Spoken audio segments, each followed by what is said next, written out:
मग अशी लसूण मेथी दाखवणार आहे. थोडा वेगळा प्रकार आहे पण खायला एकदम टेस्टी असा आणि झटपट बनणारी रेसिपी आहे. तर इथं मी मेथी अशी बारीक कट करून घेतलेली आहे. हिरवी मिरची आणि लसूण घेतलेला. तर हे मिक्सरला बारीक करून घ्यायचं उबडधोबड असं. तर लसणाच्या पाकळ्या लसूण असं सोलून घेतलेला आहे. लसूण मेथी असल्यामुळे लसणाचा भरपूर वापर, हिरवी मिरची आणि लसूण पण घेतलेला आणि आपण लसणाच्या पाकळ्या भरपूर घ्यायच्या. तर इथं प्रत्येक लसणाची पाकळी थोडीशी अशी ठेचून घ्यायची. अशाच आता सगळ्या लसणाची पाकळ्या ठेचून घेऊ. सगळं साहित्य तुमच्या प्रमाणानुसार घ्यायचं. भांड्यामध्ये शेंगदाणे गॅसच्या मोठी ठेवायची. तर थोडंसं अगोदर तर इथं तीळ पण भाजायचे, पण सुरुवातीला शेंगदाणे थोडेसे भाजून घ्यायचे. शेंगदाणे थोडे भाजत आले की यामध्ये तीळ एकत्र असं भाजायचं. व्यवस्थित भाजून झालेले काढून घेऊ. आता हे तीळ आणि शेंगदाणे मिक्सरला बारीक करून घेऊ. तेल, यामध्ये हिरवी मिरची आणि लसूण बारीक केलेलं व्यवस्थित असं परतून घ्यायचं.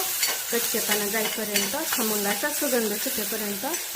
यामध्ये आता ही मेथीची भाजी कट केलेली परतून घ्यायचं. गॅसच्यात कमी ठेवायची. आता एकदा लसूण आणि हिरवी मिरची छान अशी परतवली गेली की गॅसच्यात कमी करायची. यामध्ये आता हे शेंगदाणे आणि तीळ बारीक करून घेतलेले ते टाकायचे. थोडंसं नुसतं मिक्स करून घ्यायचं. सुरुवातीला थोडं पाणी टाकायचं, हळद टाकायची. तर लसूण आणि हिरवी मिरची करपू नये म्हणून थोडंसं पाणी टाकलेलं. हळद टाकल्यानंतर मिक्स करून घ्यायचं. यामध्ये आता पाणी टाकायचं. पातळ नाही करायचं, थोडं दाटसरच.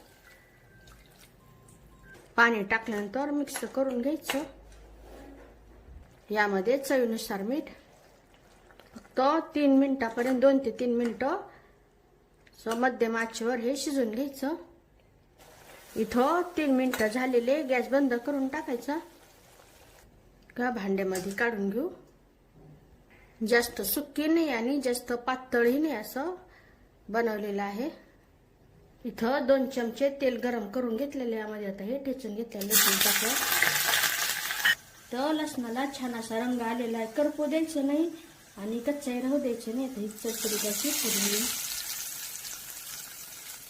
खमंग अशी लसूण मेथी तयार झालेली. तर नक्की बनवून पहा. रेसिपी आवडली तर चॅनलला सबस्क्राईब करा. चॅनलवरच्या बाकी रेसिपी जी पहा आवडल्या तर त्यांनाही लाईक करा.